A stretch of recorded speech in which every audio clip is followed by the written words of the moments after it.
Bismillahirrahmanirrahim. Assalamualaikum warahmatullahi wabarakatuh. Perkenalkan, saya atas nama Asriani dari kelas PAI 5C. Baiklah, di sini saya akan membuat video dan menjawab kalimat pertanyaan yang telah diberikan. Yang pertama, jelaskan esensi yang terkandung dalam filsafat ilmu. Filsafat ilmu yang diartikan sebagai penelaahan tentang logika internet dan teori-teori ilmiah atau hubungan-hubungan. Filsafat ilmu juga bagian dari filsafat yang menjawab beberapa pertanyaan mengenai hakikat ilmu. Esensi yang terkandung dalam filsafat ialah pengetahuan yang berminat mencapai pengetahuan kebenaran yang asli atau mencari hakikat kebenaran. Esensi atau inti dari pengertian filsafat ilmu yaitu mempelajari dasar-dasar filsafat, asumsi, dan implikasi dari ilmu yang termasuk di dalamnya antara lain ilmu alam dan ilmu sosial. Di sini filsafat sangat berkaitan erat dengan epistemologi dan ontologi. Sedangkan yang kedua, jelaskan mengapa filsafat ilmu sebagai landasan pengembangan ilmu pengetahuan. Karena seperti yang kita ketahui bahwasanya filsafat ilmu itu adalah ilmu yang mempelajari tentang kenyataan yang paling umum dan kaidah realitas serta hakikat manusia dalam segala aspek perilaku seperti logika, etika, estetika, dan teori pengetahuan.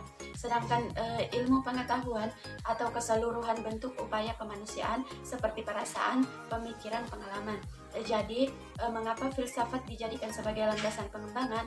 Karena filsafat itu merupakan induk dari segala ilmu yang dimana filsafat berjasa melahirkan berbagai ilmu kajian, baik ilmu sosial maupun ilmu alam, dan mempengaruhi cara pandang manusia pada peristiwa di alam semesta. Sedangkan yang ketiga, sebutkan dan jelaskan ciri-ciri filsafat ilmu. Ciri-ciri filsafat ilmu di sini ada tiga. Yang pertama, menyeluruh, yang dimana menyeluruh di sini dalam artian pemikiran yang luas karena tidak membatasi diri, bukan hanya ditinjau dari satu sudut pandang.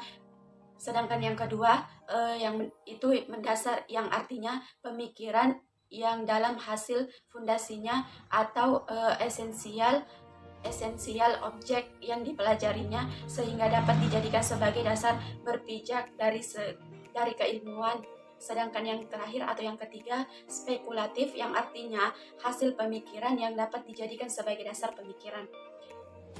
Sedangkan poin keempat, menjelaskan menurut Anda apa perbedaan tentang pengetahuan ilmiah dan pengetahuan filsafat. Pengetahuan ilmiah adalah hasil pemikiran atau pemahaman manusia yang diperoleh dengan menggunakan metode-metode ilmiah.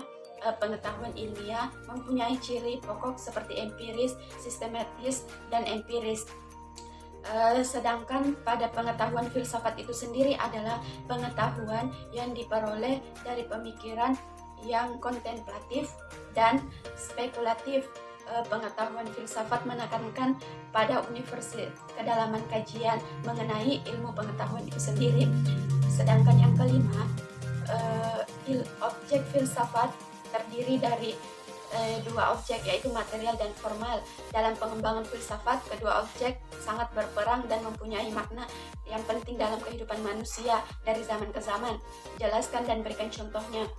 Baiklah, pengertian dari objek formal itu sendiri merupakan cara pandang geografis atas fenomena atau gejala yang terdiri dari permukaan bumi dan menekankan pada aspek keuangan atau spesial.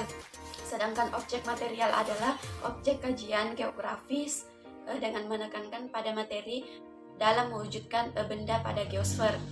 Contoh pada objek formal yaitu persebaran fenomena tertentu pada permukaan bumi seperti kabut, asap, kebakaran hutan. Sedangkan pada objek material itu sendiri munculnya pelangi atau badai, petir atau puting, atau dengan kata lain itu biasa disebut sebagai atmosfer. Baiklah, mungkin itu saja yang sempat saya jelaskan. Kurang dan lebihnya mohon dimaafkan. Saya akhiri dengan ucapan wassalamualaikum warahmatullahi wabarakatuh.